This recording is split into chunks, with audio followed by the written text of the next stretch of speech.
नारी हृदये मातृत्वेर आकांक्षा अति स्वाभाविक। नारी के हृदय में मातृत्व की आकांक्षा स्वाभाविक है, बड़ी स्वाभाविक है।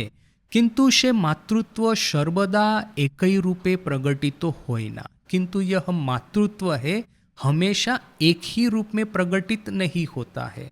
स्थल विशेषे उहा शुदु स्वीय संतान के आबद्ध था क्या स्वार्थपरता रही रूपांतर होइया दाड़ाए।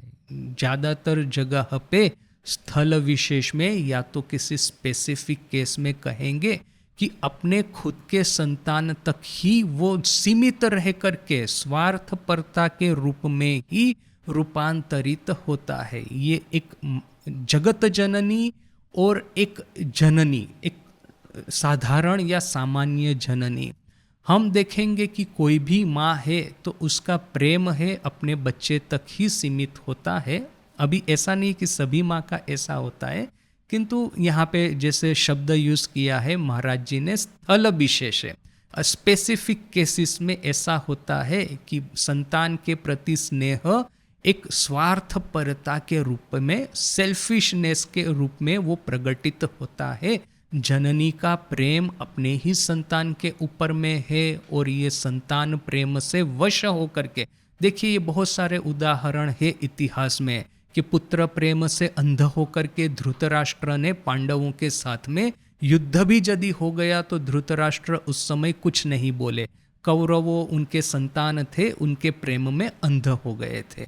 तो पुत्र प्रेम में अंध होकर के सर्वनाश को न्योता देना, सत्यानाश या तो विनाश आ जाए तो भी कोई परवाह नहीं, इस तरह के ऐतिहासिक कैरेक्टर हमने देख लिए हैं। तो आधुनिक युग में तो ठीक है, अपने संतान के लिए कोई युद्ध करने को तो नहीं जाता है, किंतु जीवन की छोटी छोटी घटनाओं में यह सब कुछ हमको देखने को मिलता ही है कि कोई जननी ऐसी है अपने संतान के प्रति ही प्रेम है, दूसरों के संतान को वो या तो इग्नोर करती है या तो फिर उनके साथ में कोई बुरा व्यवहार भी करेगी। ये जो कहानियाँ होती है ना, बहुत सारी इस तरह की कहानी है। ये सावकी माँ है, तो ये सावकी माँ क्या करती है कि सौतेली माँ की क्या करती है, उसका खुद का संतान है उसको तो बड़ा प्रेम करती है, किंतु ये सौतेला पुत्र है उसको द्वेष करती है। यदि प्रहलाद की कहानी ऐसी ही कहानी है। तो क्या है कि ये सौतेली माँ एक स्टैंडर्ड एक फीचर है, स्टैंडर्ड कैरेक्टर है बहुत सारी कहानियों में। तो यहाँ पे भी देखिए कि महाराज जी कहते हैं कि कई बार ऐसा होता है कि जननी का प्रेम अपने संतान तक ही सीमित रहता है और उसमें स्वार्थ भाव भी प्रवेश कर जाता है। अन्य क्षेत्रे उहा स्वीय संतानेर सहित अपर अनेक के टान्या लोइया जनहित रूपे आत्म प्रकाश करे। दूसरे क्षेत्रों में, किंतु अन्य स्त्रियों में, किंतु यह मातृ प्रेम अपने संतान के अलावा दूसरों को भी अपने प्रेम में आकर्षित करके जनहित के रूप में आत्म प्रकाश करता है। कोई जननी होगी सिर्फ अपने संतान को प्रेम करती है, पुत्र मोह में अंध होकर के अन्याय भी कर बैठती है, और कोई जननी ऐसी होती है कि उसका जो जननी भाव है इस तरह से विस्तृत होता है कि सिर्फ अपना ही संतान नहीं किंतु दूसरों के संतान के प्रति भी यह भाव प्रसारित होकर के एक जनरल साधारण जनहित का भाव प्रकाश करता है। अल्पस्थले उहा देहो संबंध शून्यो असीम स्नेह रूपे जीव मात्रे परिव्याप्त होइया माता के अनुपम अध्यात्म भूमि ते उन्नत करिते पारे एवं तदपेक्षाओ बिरल स्थले उहा सर्वंशः सुपवित्रो स्वार्थलेश शून्य संसारक संपर्क विरहितो जगत जननी कल्प देवी विशेष होइते जीवंत अनुप्रेरणापूर्ण गुरु शक्ति रूपे प्रवाहित होइया संतान के विशुद्ध ऐश्वरिक रसास्वादने परितृप्त करे। क्या कहना चाहते हैं महाराज जी? पहले तो एक की सहज समझ क्या है कि दो तरह के उदाहरण तो दे दिए कि एक तो है कि मातृ प्रेम, जननी प्रेम एक ही संतान तक सीमित होकर के दूसरों के प्रति दुर्व्यवहार करने में भी अचकता ये नहीं होता, संकोच नहीं होता, स्वार्थपरता आ जाती है, सेल्फिशनेस आ जाती है। कोई कोई क्षेत्र में ऐसा होता है कि संतान के प्रति जो प्रेम है वो सर्व के प्रति नहीं तो जन सामान्य के प्रति प्रवाहित तो होकर के एक जनहित कर एक स्वरूप धारण करता है, एक समाज सेवा का रूप धारण करता है। किंतु कोई कोई क्षेत्र में विरल कोई एक उदाहरण है कि विश्व में समग्र के प्रति यह जननी प्रेम प्रसारित होकर के देह संबंध शून्य, अर्थात कि किसी भी तरह का दैहिक संबंध बिना, अभी मेरा संतान है तो मैं दूसरों के संतान को प्रेम करती हूँ, किंतु मेरा कोई एक दैहिक, मेरे देह से कोई एक संतान उत्पन्न नहीं हुआ, इसके बावजूद मैं सभी को सर्व समान रूप से प्रेम करता हूँ। इस तरह से देह संपर्क शून्य, स्वार्थ गंध शून्य प्रेम सर्व जीवों के प्रति वो कभी कभी विरल ही कोई क्षेत्र में प्रकट होता है।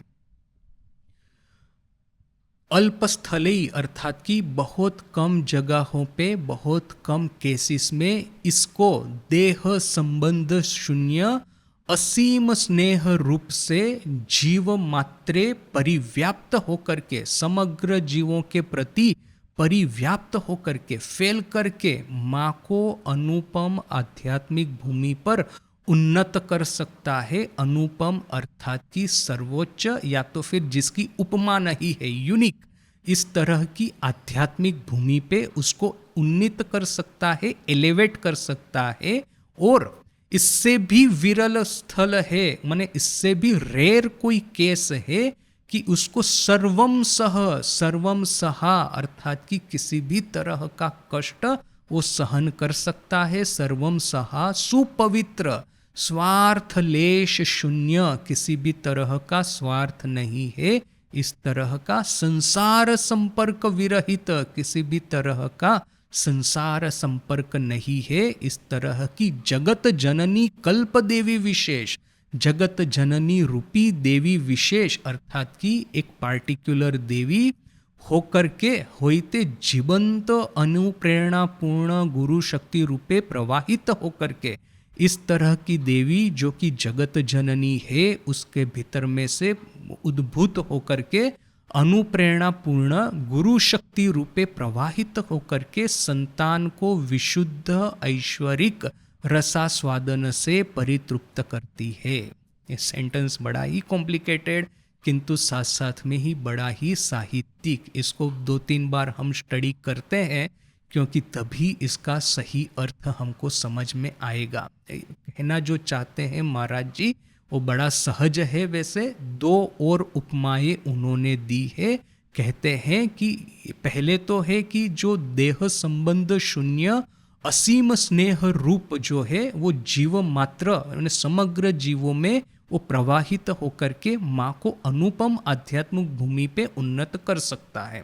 अर्थात कि देखिए कि पहला तो उदाहरण था कि एक ही संतान के प्रति प्रेम है, दूसरा उदाहरण है कि अपने संतान के अलावा दूसरों के संतान के ऊपर में भी प्रेम है, तीसरा उदाहरण दिया कि स्नेह संबंध शून्य असीम स्नेह अर्थात कि भले ही चाहे अपना संतान हो कि न हो, उनका ये जो असीम प्रेम है वो जीव मात्र में परिव्याप्त हो सकता है, यानी कि समग्र संसार में परिव्याप्त हो सकता है और समग्र संसार को अपने जननी प्रेम से, अपने मातृ स्नेह से प्लावित करके माँ को उच्च आध्यात्मिक भूमि पर उन्नत कर सकता है।